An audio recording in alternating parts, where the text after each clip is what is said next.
Ask any NBA player what the most important thing to them is, and chances are that their answer is going to be respect. This league has been built on traditions and values spanning decades that no one really dares to not follow. So much so that sometimes disrespecting these unwritten rules can get you in more trouble than straight up insulting the opposing players. What better way to start a video about disrespect than by mentioning the 2022 Suns?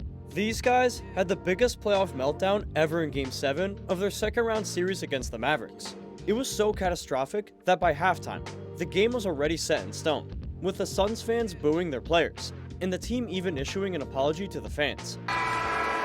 This 27 first-half points by the Suns, and the boos cascading down. This meant that from the third quarter onwards, garbage time had already started. It wasn't a matter of winning, only of saving face. After all, it was better to lose by 20 points than by 50, and for that, all tactics were valid. Just before the final buzzer, Aaron Holiday pulls up from nearly half, hoping for another three-pointer. And he gets it, cutting the lead to only 33 points. Now, this is a typical example of what not to do in a blowout like this. You know that you have done something wrong when Boban, who's the literal nicest guy in the NBA, starts going at you. The thing is, the Suns' humiliation during this game was so big that everyone forgot this incident afterward. But I'm sure that Aaron still has dreams of a 7'6" guy rushing at him. The thing with the Suns is that it's a team with double standards. While playing a game in New Orleans, the Suns were losing by more than 8 points, with 10 seconds to go. And in that moment, Zion got the ball. Phoenix players were expecting him to just dribble it out, but instead, he gave us this beauty of a dunk. Easily one of the best highlights of the season. I mean, you don't see 360 windmill dunks very often in a game. He was in front of his home crowd, and he wanted to give them a memory to cherish. And like he said, basketball players are entertainers, and ticket prices are high, which means that the players have to give them their money's worth. Quite a good argument if you ask me. The Suns players just didn't want to hear it, and they stood their ground, implying that the league's unwritten rules are more important than anything. Even the coaches have something to say to each other.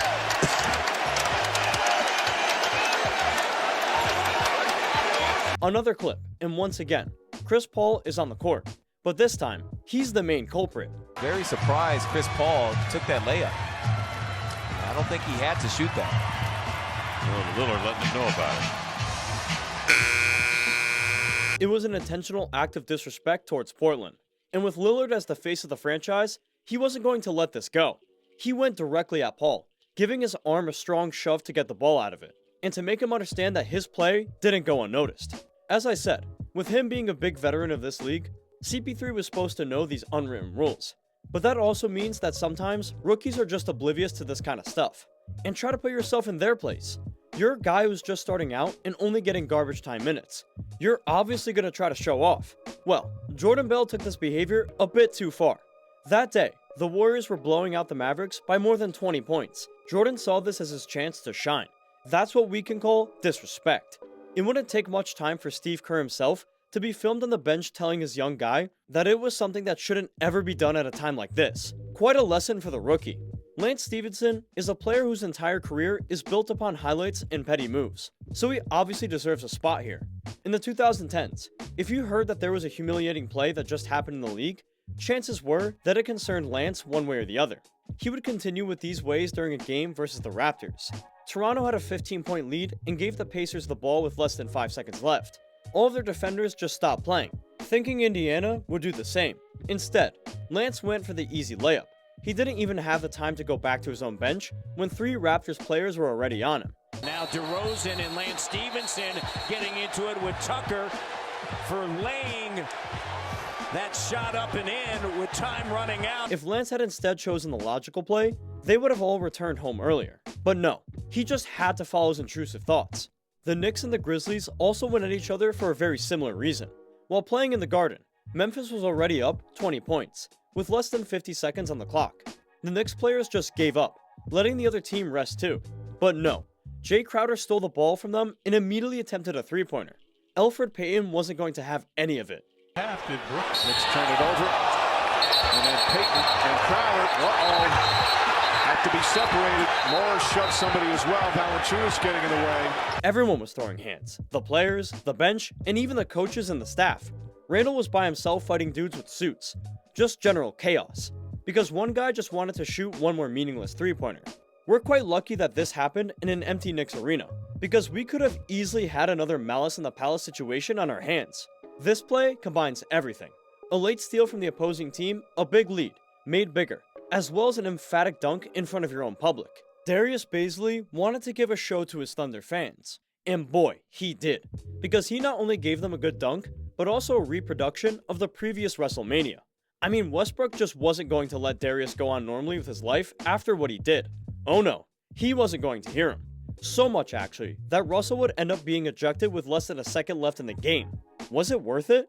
I'm sure that in Westbrook's mind, it probably was. And you gotta think that the other Lakers players were in agreement with him. No one stepped up to stop him from going in. And Malik Monk was clearly enjoying the situation, laughing proudly on the court.